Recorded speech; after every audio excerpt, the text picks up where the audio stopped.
bo'lyapmiz. Mana bugun biza Sergeli tumanida qilinayotgan ishlar bo'yicha kuz-qish mavsumiga tayyorgarlik bo'yicha chiqindi yig'ish maydonlari hamda texnikalar tayyorgarligi bo'yicha mana o'zingiz bilan suhbat qilib, mana bugun har bir texnikani, har bir chiqindi yig'ish maydonlarini va ko'chalarni ko'rib chiqamiz birgalikda.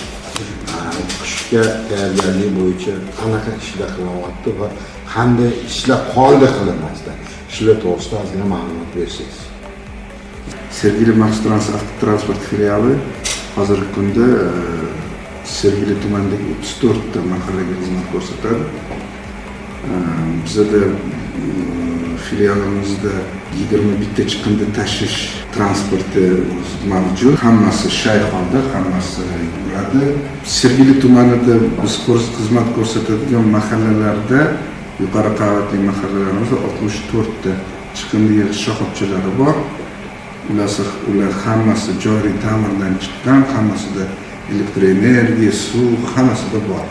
Operatorlar o'tiradi, aholiga sifatli xizmat ko'rsatishni biz birinchi maqsad qilib qo'yganmiz. Shuning uchun chiqindi yig'ish shoxobchalarida ishlatilgan batareyaga alohida, plastik chiqindilar uchun alohida, qog'oz chiqindilar alohida konteynerlarimiz bor. Bunda biz 162 ming aholiga xizmat ko'rsatamiz. Bizda 2 minglik ish tashkil qilingan.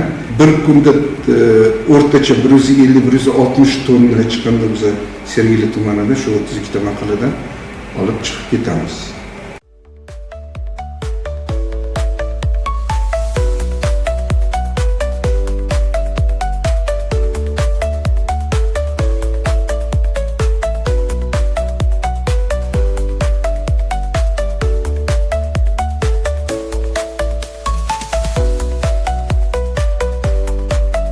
O'zi saniki yaxshi joyda turadi hamma vaqt, lekin yana anaqa. Men hozir xalq bilan gaplashdim, xalq hammasi nimaga xursand, chiqindi yig'ish maydonidan tozaligidan, boshqaligini.